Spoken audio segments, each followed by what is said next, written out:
Howdy, everybody. Welcome back to the show. I'm your guest host, Zoe Greif, and I'm pleased to welcome our first guest to the show, Eva Galperin, or maybe Ava. I'm sure she'll correct me. She works with the Rights for the Electronic Frontier Foundation, and they are defending your rights in the digital world. And according to her bio, she's a lifelong geek, used to be a systems administrator all over Silicon Valley. Since then, she has earned degrees in political science and international relations, and she also has written a fantastic article called New Trojan Spread Over Skype as Cat and Mouse Game Between Syrian Activists and Pro-Syrian Government Hackers Continue. Please, thank you very much for being with the show. Eva, or is it Ava? How do you pronounce your name? It's Eva. Eva. Okay, thank you very much for being with the show today. No problem. And I got to tell you, I just really can barely even wrap my head around what a Trojan horse virus is. And you've written this dazzling article talking about the latest and greatest in malware technology. So I'm just going to let you talk. Please explain what you're talking about, Eva. All right. The Trojan, in the simplest terms, is named after the Trojan horse. And what it does is it looks like a perfectly normal file that you download. Somebody sends you an email or a document or an MP3 or a PDF, and they say, "Hey, look at this," and you open it up. And what it does is it covertly installs software on your machine. In this particular case, the software is a remote access tool that gives somebody else full control of your machine and allows them to do things like log all your keystrokes and take periodic screenshots. Wow, well, I'm sure that would be pretty useful to, say, an intelligence agency or a military agency. Absolutely. Absolutely. So with regard specifically to Syria, cat and mouse game between Syrian activists and pro-Syrian government hackers, am I picturing it correctly in my mind when I think of a bunch of guys sitting around hunched over their computers, with their glasses and tab cola, attacking each other with their computers? Or is that how it works, Eva? Well, it's a little different from that. Okay, please explain. What's going on in Syria is that over the course of the uprising, the internet has been an extremely important tool for opposition activists, and because journalists are banned from entering Syria and reporting on what's going on, but there's still this sort of ravenous demand for information from the ground. So if you want information about what's going on from dissidents and activists and members of the opposition, you have to contact them somehow. So most journalists are contacting people online, and that's the way that the opposition is really getting their message out about what's going on. So the internet is vitally, vitally important. But at the same time, the Assad regime controls the internet inside of Syria. They control all of the ISPs, and they have this incredibly powerful sort of surveillance technology that allows them to look at all the traffic on the internet and analyze it in real time. As activists and opposition members become more savvy about how to avoid that kind of surveillance by using encryption, by using HTTPS on their web browsers, which makes it hard for the Syrian government to eavesdrop on their traffic, by using satellite internet uplinks and VPNs that get them out of the Syrian network. The Syrian government has become more concerned because there's all this traffic that they can't read. So what we've seen is an upsurge in pro-Syrian government hackers who are writing malware that specifically targets members of the Syrian opposition by creating fake PDFs and fake YouTube sites and fake Facebook sites that essentially say things like, "Hey, we're a bunch of pro-Syrian opposition members, and here's a bunch of pro-opposition videos, and you should log in here and tell us how much you like them." When members of the opposition see that and either click or download the files, it covertly installs these Trojans onto their machines and hands over all kinds of very sensitive information to these pro-Syrian government forces.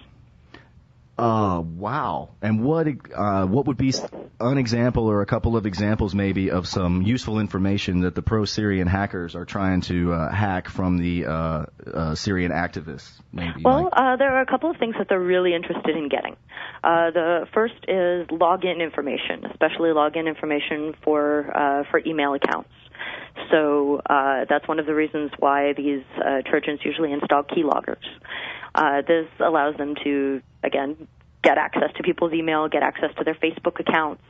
Facebook has been a very important tool for sort of getting the message out from the Syrian opposition. And occasionally Facebook, those Facebook logins are intercepted, and members of the Syrian opposition high-profile members have had their Facebook accounts hacked. Interestingly, when those Facebook accounts are hacked, the hackers usually leave messages with links to more malware so that they can go on and infect more members of the opposition. They're also really interested in Skype logins. These messages are often spread through Skype. Some person on your Skype contact list contacts you and says, "Hey, have you seen this document?" And then you click on it and you're infected. Wow. And I'm guessing that Skype is, honestly, I'm not a computer geek. I don't even know how to do Skype, but I am aware that there is a thing called Skype and people who are smarter than me do it. And I would guess that in a, revolutionary or, politically uncertain situation, Skype would be a great way for people to communicate in a way that they think would be private. But you're saying, oh, no, not so much necessarily. Right. Skype is actually one of the most popular ways for Syrian activists to communicate because it's free and it allows them to communicate face to face with people overseas. And activists use Skype because they think it is in some ways safer because the traffic is encrypted. But that safety is largely an illusion. Not only is Skype being used to spread malware, but there are also a whole lot of security problems with Skype, and there are known backdoors in Skype. And I actually actively discourage people who are concerned about their security, especially if they're concerned about government spying on them, from using Skype for sensitive communications. Wow. Well, I guess that begs the question, Eva, is there a safe way to communicate? Is there a way that is beyond the reach, beyond the grasp of this malware and the spyware and all this kind of scary-sounding technology? Do you know? If you did, would you even say it on the show? Would that be like giving away some kind of secret? Oh, no. I think that the safe security practices are really important for everybody, but especially people who are concerned about an active government that is interested in spying on their communications to the point where they will target them with state-sponsored malware. While I usually recommend encrypted browsing, I recommend encrypted chat using something like Adium and OTR, which is a program called Off the Record, which encrypts all of your chat messages. If you absolutely need to video chat and you don't mind Google having all of your information, I usually recommend Google Hangouts. But all the encryption in the world does you no good at all if you click on a bad link and suddenly your machine is covertly infected with malware that sends all of your information back to bad people. And so I think it's extremely important for Syrian activists to be very, very careful about what they download online. One of the other things that these pro-Syrian government hackers are doing is they exploit concerns about security. They create fake security tools. Oh, yeah, I'm sorry. That's the music that signals the hard break that's going to interrupt us right when you're just getting going on something interesting. No problem. My bad we'll for not warning you, but we're talking about the cat and mouse games between the Syrian rebels and the Syrian regime with malware and spyware. Anti-War Radio, more on the other side. Welcome back to the show, everybody. It's Anti-War Radio. I'm your guest host, Zoe Greif, and I'm very happy to be speaking with Eva Galperin of the Electronic Frontier Foundation. We're discussing or actually she's discussing, and I'm learning, her latest write-up, New Trojan Spread Over Skype as Cat and Mouse Game Between Syrian Activists and Pro-Syrian Government Hackers Continue. And I'm just getting schooled on all this fancy computer malware technology and what it can do and how it's used. And I don't know, I forget, because it always happens, these breaks interrupt me, Eva, but you were just discussing how useful this would be as far as an intelligence or military organization is concerned, and how, particularly with regard to Skype, it could be very useful. Maybe you could pick up that ball and keep running with it, maybe? Well, sure. Well, just like you, Syrian activists don't necessarily know what's safe. And they're very concerned about their safety, and they're always looking for new tools and new information. And one of the things that the Syrian hackers, the pro-Syrian government hackers, do is they exploit that fear in a really interesting way. We have reported on a number of very interesting Trojans which were spread through fake security tools. A couple of months ago, we reported on a fake Skype encryption tool that was being targeted at Syrian activists. Basically, so let me just get this straight. Like, you think you're clicking on a thing to do one thing, and it actually does the entirely opposite thing of what you intended. That's what's going on here. Absolutely. Okay, please continue. No problem. So one of the things that they do is they create these fake tools that say that they're going to protect you, they're going to encrypt your content or something like that, and they take advantage of this sort of lack of clarity around what kind of tools you should be using and what's going to be helpful to you, and they use that to install a Trojan on your machine that logs all your keystrokes and takes periodic screenshots and sends all of that information back into Syrian IP space, where it is potentially very useful to the Syrian security forces. I can only imagine how many different ways they would use that information to further their ends. In your article, you have a whole bunch of screenshots that point out, what these various malwares look like. And so I guess you can see that they're there if you know to look for them. But if you don't know to look for them, you would never notice because it's buried in a whole bunch of other stuff, kind of thing. Absolutely. Most of the people who are infected with these Trojans never know.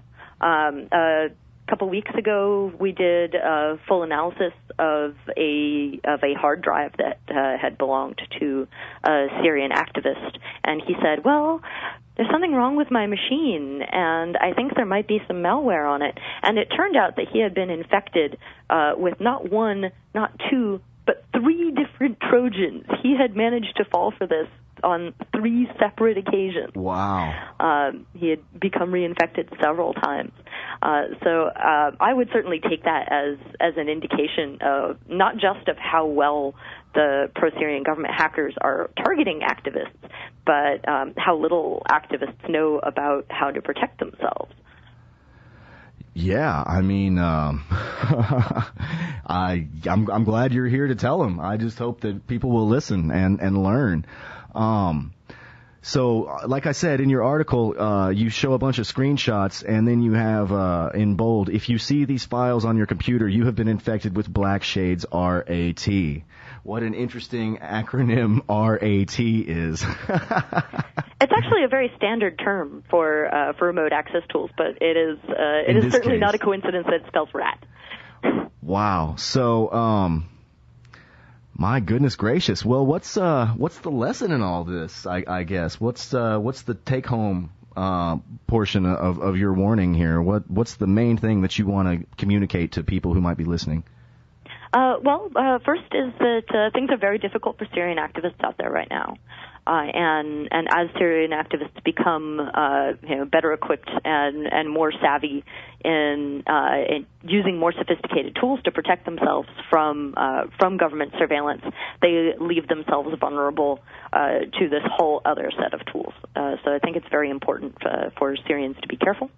But I think there's also a very important lesson for ordinary Americans who are online, who are facing some of the same concerns, who are also worried about their privacy, sometimes from a snooping government, sometimes from advertisers and corporations. I think it's very important for users to keep themselves informed about tools and the latest developments in online privacy and security. And I recommend that they go to the EFF website. We are at www.eff.org. Well, that sounds like great advice. We got just a couple of minutes left before the music's going to interrupt us again. But I want to ask you, I had a guest on last week, I believe, talking about the Stuxnet and Flame viruses. How, if at all, do these Blackshades RAT compare to the Stuxnet and Flame? Do you know? Well, what's really interesting about Blackshades and the other remote access tool that that is usually used by the pro-Syrian hackers, which is called Dark Comet, is that these are really cheap, out-of-the-box kind of remote access tool solutions, as opposed to Flame and Stuxnet, which are incredibly expensive, custom-made, cost hundreds of thousands of dollars. And what's particularly interesting about these three pieces of malware is that they seem to be equally effective. Now just about any government has, can get this sort of capability for what is essentially pocket change. Wow. Okay. Well, Flame and Stuxnet, according to the expert guest, could be used. Well, maybe I'm getting them conflated. But anyway, for anything from shutting down a water treatment plant to bringing an airplane into the ground, like in Die Hard 2, pretty scary stuff. But this Blackshades RAT, this is just much more about spying and being not noticed and not trying to take over computer systems. Oh, you can still completely take over a computer system using this. Oh, well, please tell me more, because I obviously don't know. All right. These are made for taking over Windows computers. Okay. Blackshades and Dark PCs. Comet, whereas Stuxnet and Flame take over SCADA systems, which control things like water and power and centrifuges and other very, very scary things that don't necessarily run Windows. Wow. Well, okay. I mean, that you don't have to be a science fiction writer to think to yourself, oh, gosh, how could this get out of hand? How could this literally come back to bite us in the butt? Care to play with that notion, Eva? Well, it's a scary world out there, and that's one of the reasons why people really need to stay informed in order to protect themselves. Here's to that. I'll tell you what. Thank you so much for being on the show, Eva. Thank you. Electronic Frontier Foundation. New Trojan spread over Skype as cat and mouse game between Syrian activists and pro-Syrian government hackers continues. I urge you to read it for yourself and study those screenshots and protect yourself, and don't click on that thing that's bad. Thank you so much, Eva. Thank you. Have a great day.